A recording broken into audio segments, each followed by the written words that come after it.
ನೀನು ಕಷ್ಟವನ್ನು ಕೊಟ್ಟೆ ಸ್ವಾಮಿ, ರಾಜ್ಯ ಭ್ರಷ್ಟನಾಗಿ ಮಾಡಿ ಕಾನನಕ್ಕೆ ಅಟ್ಟಿದೆ ಸ್ವಾಮಿ.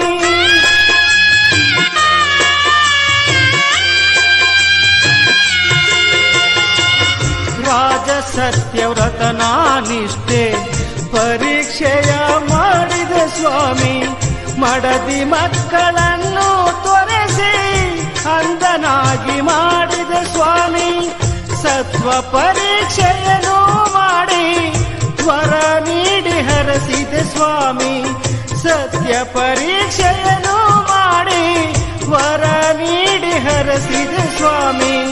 ನಿನ್ನ ಮಹಿಮೆ ಏನೆಂದು ತಿಳಿದೆ ಶನಿದೇವನೇ,